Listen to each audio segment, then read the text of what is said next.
It starts in the silence, not the peaceful kind. The kind that feels like a question with no answer.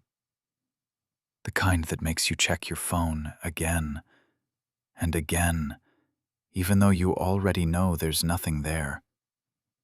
You replay the last conversation in your head, every word, every pause, every shift in tone. And somewhere deep inside, a quiet panic begins to rise. Did I say too much? Did I push them away? Why do they feel so close one moment and completely gone the next? This is where most people break. Not loudly, not dramatically, but internally. Because when you're dealing with someone avoidant, the confusion isn't just emotional, it's neurological. Your brain is trying to solve a puzzle that doesn't behave logically. One minute you're rewarded with warmth, attention, maybe even vulnerability. The next, it's distance, withdrawal, or silence. And your system doesn't understand inconsistency. Your amygdala flags it as danger. Your cortisol rises. Your mind starts searching for control. So you reach out. You try to fix it. You try to understand them better. And without realizing it, you step into the exact pattern that pushes them further away. Here's the brutal truth most people don't want to hear. The more you try to emotionally hold on to an avoidant, the faster they feel the need to escape you. Not because they don't care, but because your closeness triggers something they don't know how to regulate. Avoidant individuals aren't operating from indifference. They're operating from overwhelm. Their nervous system associates intimacy with pressure, connection with expectation, love with loss of control. Their system doesn't lean in. It pulls back.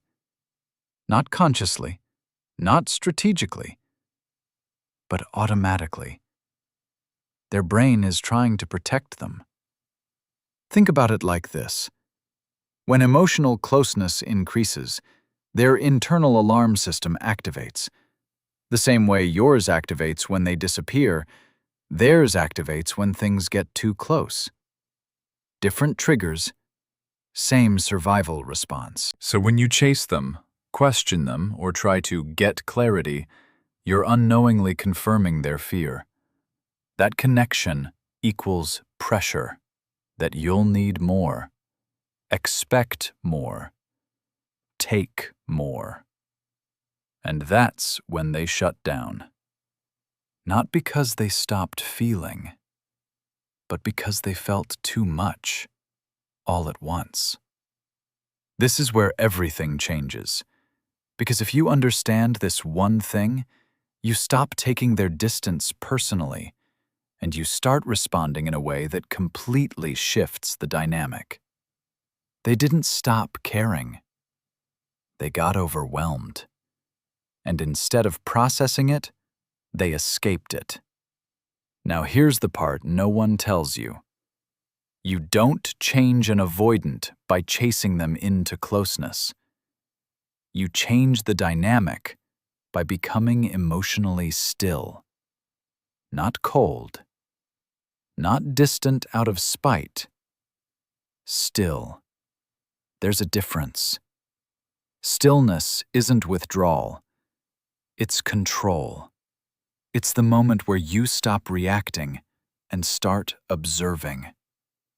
Because when you remove the pressure, something unexpected happens. They start to feel the space. At first, it confuses them. They're used to people leaning in harder when they pull away. They're used to emotional pursuit, to questions, to intensity. But when that disappears, their system doesn't relax the way you'd expect. it activates in a different way. Because now, there's no external pressure distracting them from their own internal state.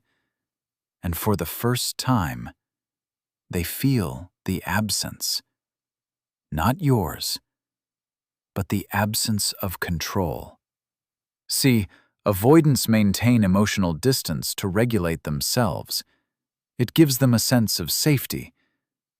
But when you stop chasing, you remove the structure they were unconsciously relying on. Now they don't feel trapped. They feel uncertain. And uncertainty pulls attention inward. This is where dopamine shifts.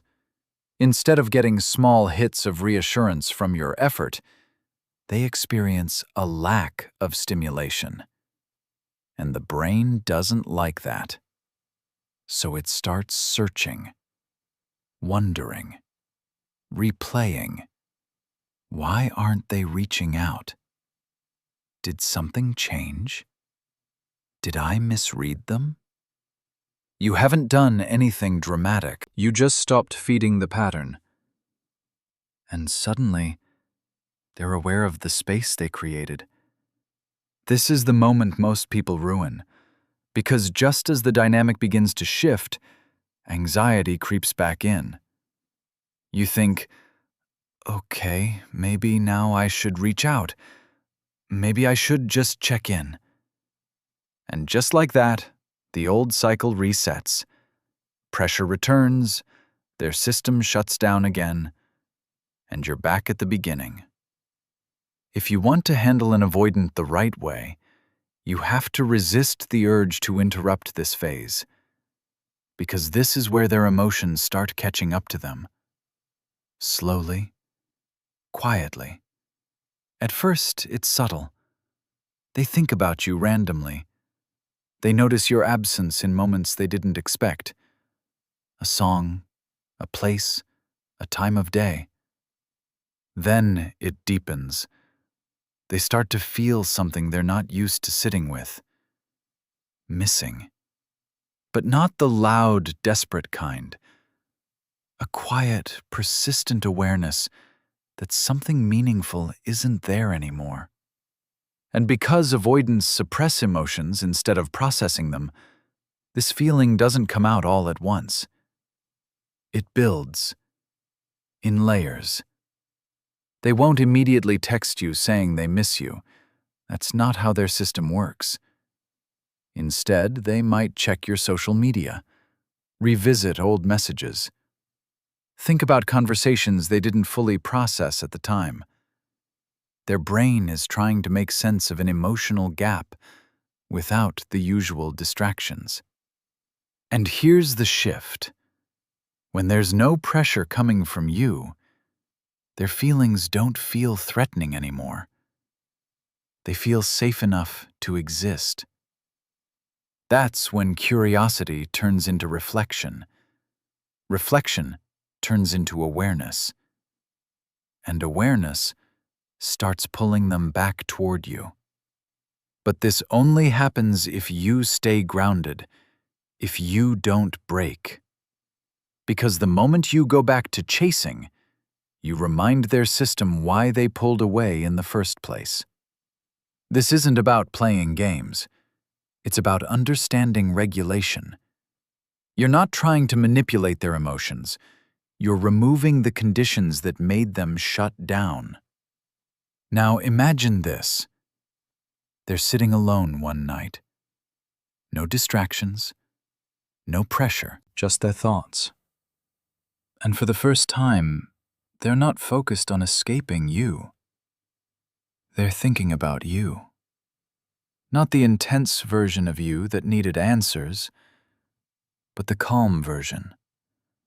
The one who didn't chase, didn't react, didn't collapse under uncertainty. That version of you becomes intriguing because it doesn't match their expectation. And when something doesn't match expectation, it demands attention.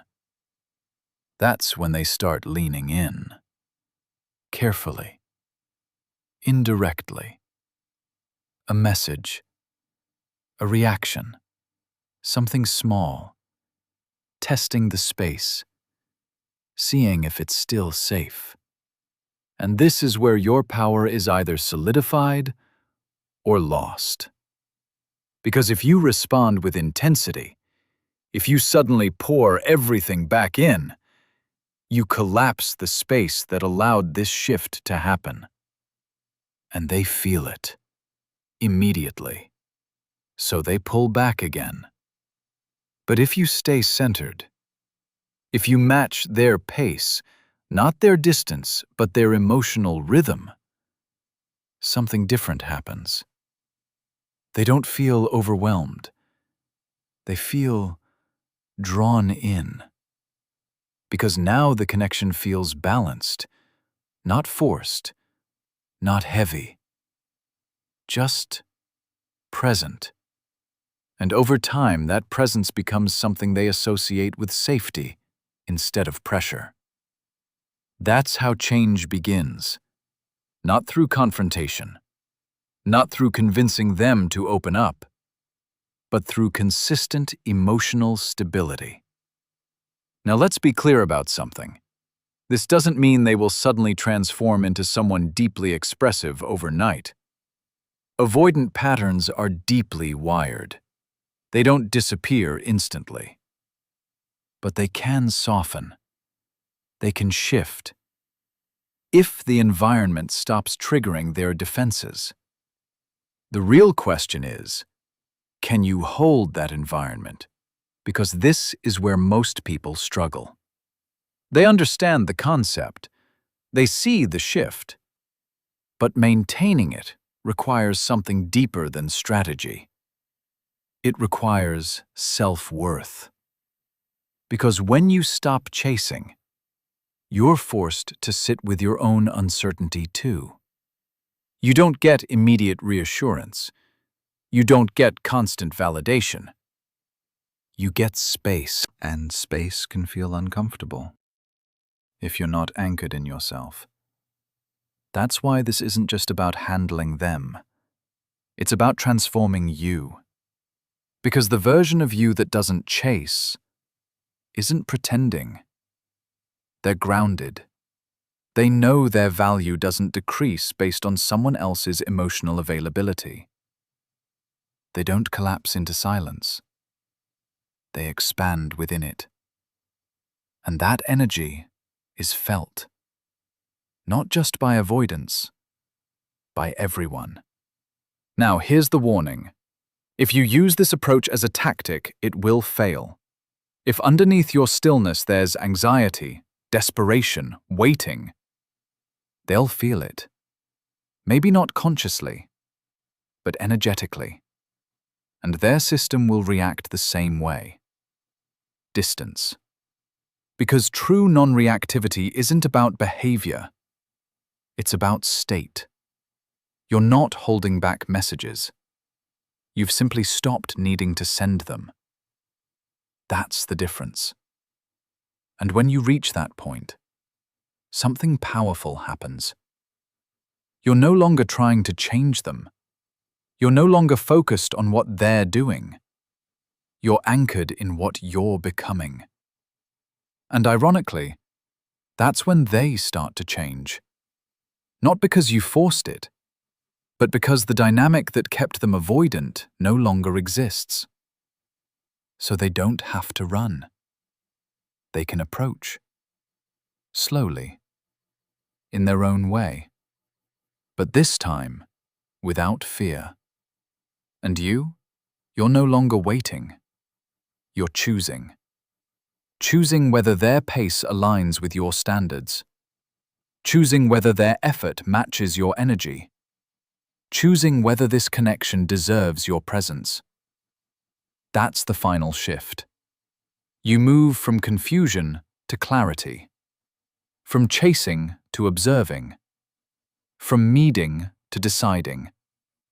And once you reach that place, you don't just handle avoidance differently. You exist differently. Calmer. Stronger. untouchable in a way that isn't cold, but deeply self-assured. Because you've realized something most people never do. The moment you stop trying to hold on to someone who pulls away is the moment you stop losing yourself in the process. And that's where your real power begins.